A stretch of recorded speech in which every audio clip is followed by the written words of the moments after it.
Thank you so much for joining me today here on Everyday Lutheran. In today's Bible study, we continue and finish our Bible study on the book of Romans. We continue where we left off from our previous video in chapter 15, verse 14. Now, Paul clearly states that he is writing this whole letter as a means of reminding and instructing the people of what it is Paul teaches and what it is they all believe in understanding Jesus Christ in the world. Now, this authority that Paul is speaking of throughout these instructions come from Jesus Christ and his calling to become a minister to the Gentiles. Over and over again, this idea of teaching others and sharing with others the work and offering that Jesus Christ is unto the world is at the heart of so much. Now, a person's word and deed does not matter, but the message of Christ and the accomplishments there and the calling of love is what we are striving for every single day. Paul notes that this is the work that we should all strive to do. Help others grow in their faith and when they are in need. We are not to mock them, but recognize that this is a service to God. Paul also names a particular area, Illyricum. This was the region north of Macedonia, also known as, modern-day Albania and southern Yugoslavia. This was a region that would have been conquered and revolted around the time of 6 or 9 BC. Now, we don't know why exactly or where exactly Paul is referring to in this region. It could have been just a general regional area where he went to do his missionary work. Yet Paul continues in this letter with the reason for why he chose places to travel. He would go to where people had not heard the name of Christ. Paul wanted to share the message of Jesus Christ, his life, love, and message to a people who did not know or understand anything about it. For when a person already had a foundation, then you must correct, adjust, and have them wrestle with old ideas that they may not translate into the Christian faith. Yet this also can be seen in simpler way within your own life.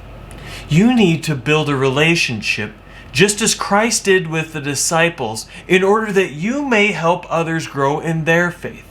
The foundation of a person can be sand, stone, or something in between. Now, regardless, the person is the very child of God whom Christ has come for. Paul goes on in verse 22. He does not plan on remaining at Rome, but going from there to Spain. The places where he has traveled have been able to be sustained and shall continue to grow. Paul is preparing to go to Jerusalem. And it was during this time that Paul was going to share with other leaders what his teaching is. And for some of those religious leaders, should Paul be allowed to continue with his teachings? Paul saw going to Spain as going to reach new communities, but also out of the reach of the leaders in Jerusalem. This would allow him to continue to teach and share the gospel, but also not be hindered by debates or not allow other people to stop him from going into places of worship to share the gospel of Jesus. So Paul is asking for prayers that he may be able to continue in his ministry.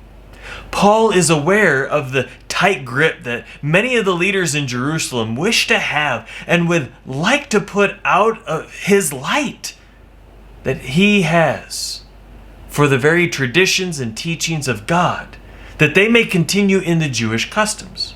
However, remember, Paul is from the Pharisee group, so he knows the debate points and what they shall tolerate.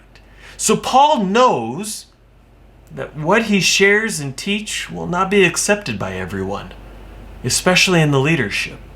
He's anticipating some hard debates.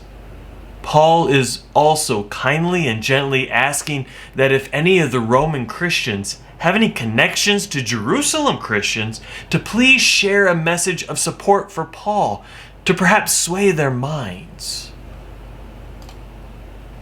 In chapter 16, Paul seems a little out of place for, well, a traditional letter layout. Here Paul is writing, but keep in mind, he's writing this letter to a full community of people. But now in this beginning of chapter 16, he's addressing key people and naming people who are of high regard to the community. Paul is sharing the ways in which he has interacted with them.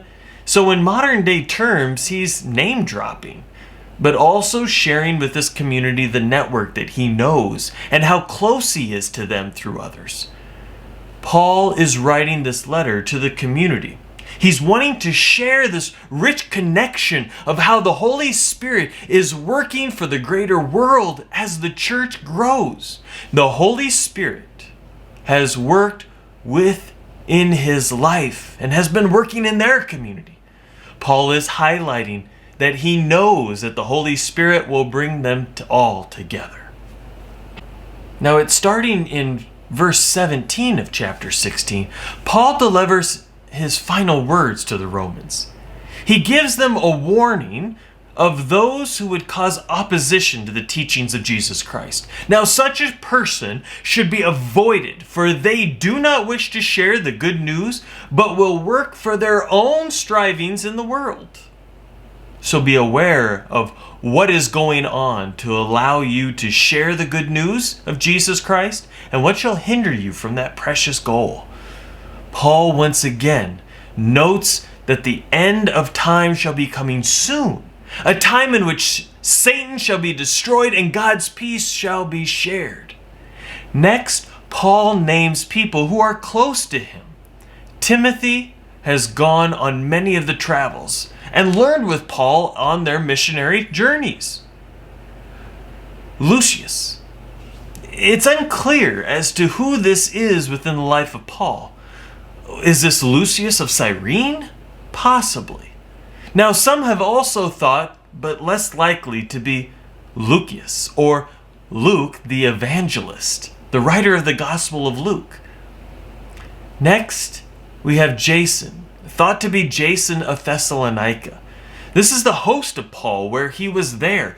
It's also mentioned in Acts 17, verses 5 through 9. Sosipater. Well, this is probably Sosipater of Beroea.